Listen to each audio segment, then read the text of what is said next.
ইসরায়েলের মধ্যে সংঘাত তীব্রতর হওয়ার সাথে সাথে একে অপরের বিরুদ্ধে হামলা অব্যাহত রেখেছে দুই দেশ। ইসরায়েলি হামলায় নিহত হয়েছেন ইরানের রেভলিউশনারি গার্ড কোরের গোয়েন্দা প্রধান কাজেমি সহ ৩ কর্মকর্তা। গুঞ্জন ছড়িয়েছে নিহত হয়েছেন দেশটির সর্বোচ্চ ধর্মীয় নেতা আয়াতুল্লাহ আলী খামেনি। যদিও রয়টার্স জানায় খামেনিকে হত্যায় ইসরায়েলি পরিকল্পনা আটকে দিয়েছেন ট্রাম্প। ইমতিয়াজ আহমেদের রিপোর্ট। ইরান ও ইসরায়েলের পাল্টাপাল্টি হামলা ঘিরে ক্রমেই অশান্ত হচ্ছে মধ্যপ্রাচ্য। সময় গড়ানোর সঙ্গে সঙ্গে হামলার তীব্রতা বাড়াচ্ছে দুই দেশ। চলমান সংঘাতের মধ্যেই ইরান ও ইসরায়েলের মধ্যে সহসাই শান্তি প্রতিষ্ঠা হবে জানান মার্কিন প্রেসিডেন্ট ডোনাল্ড ট্রাম্প।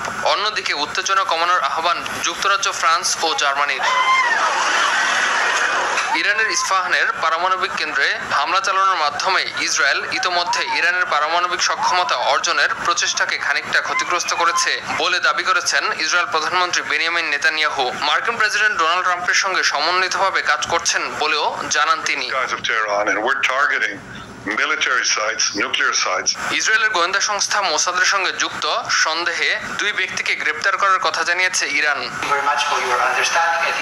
এদিকে ইরান ইসরায়েল সংঘাত নিরসনে জরুরি বৈঠকের ডাক দিয়েছে আন্তর্জাতিক পরমাণু শক্তি সংস্থা IAEA। আজ অস্ট্রিয়ায় সংস্থার সদর দপ্তরে বৈঠকটি হওয়ার কথা রয়েছে।